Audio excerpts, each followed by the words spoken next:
It's weird. Some people think that nose is like rubber or something, but it's just I've naturally got a very cute nose. You totally do. And it's kind of the shape of it. Looking at everyone's noses now. Makeup over. It's just a very cute nose. And so with black on it, people think I'm a little puppy dog. Adorable. Your shoulder. How's my show going? Your shoulder. From the pole dancing? For your pole dancing injury.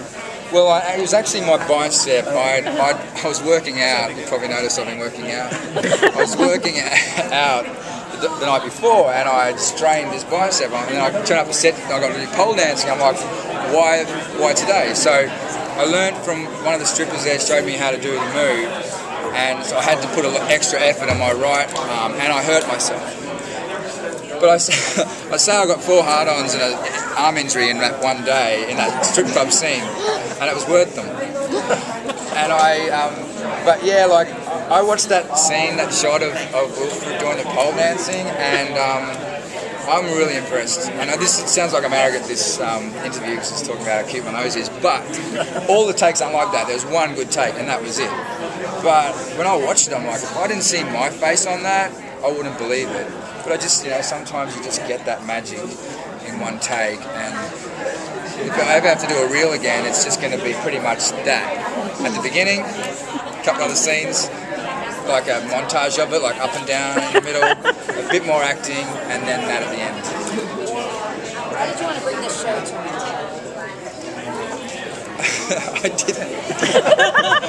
I didn't. There was interest to do it over here, and we were excited about that.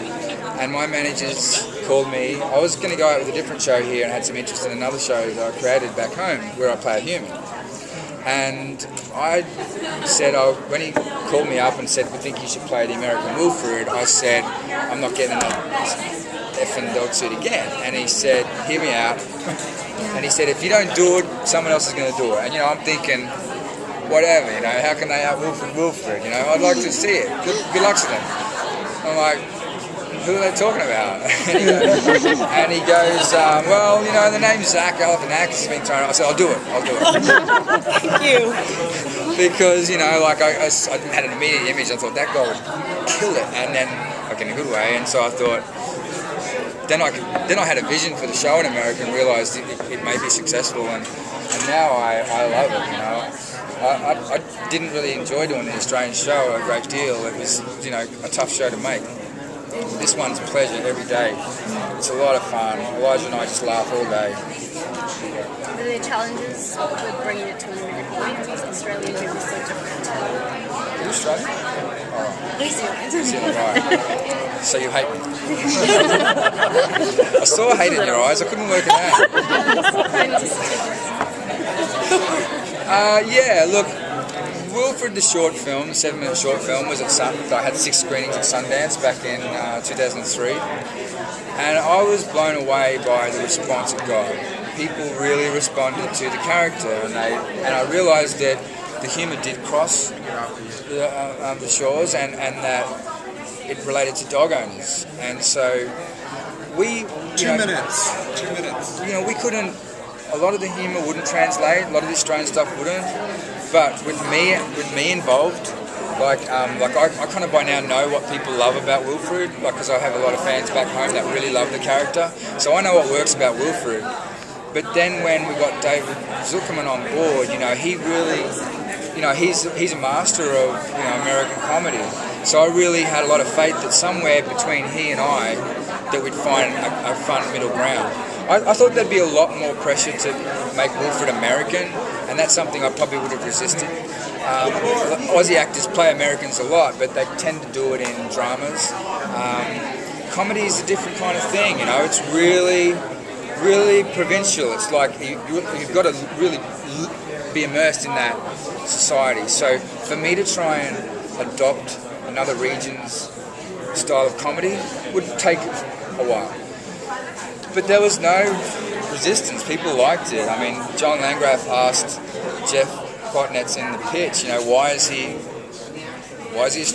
talking Australian accent? And Jeff said, all dogs talk in Australian accents. And he said, oh yeah, that's good enough for me, you know. And that was the last discussion on it.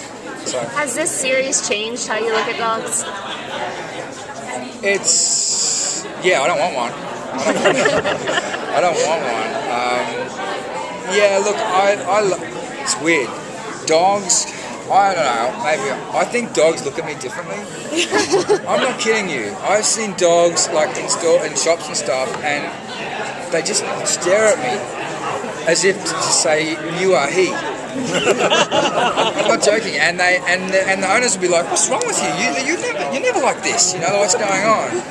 One day we were shooting at the house, and I had my back to the street with the ears on in between takes, and this guy walked past with his dog, and I turned around, and the dog was already looking at me, and he literally wet himself, and his tail went under, like whoa, what is that? You know, I said that dog's probably still having nightmares about me. He's probably, other dogs are probably still sniffing his ass and going, whoa, man dog, where?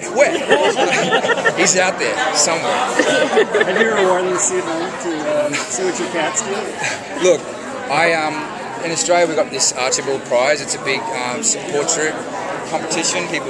It's kind of famous in Australia anyway. And a guy asked if he could do a picture of Wilfred, so he came over and I had to sit for him, and so he came to my place. And it was weird, putting the suit on, and the cats, I got 2 cats, but just like, they just had no respect for me. This is what you do for a living? Whatever. But yeah, it's not something I want to make a habit of.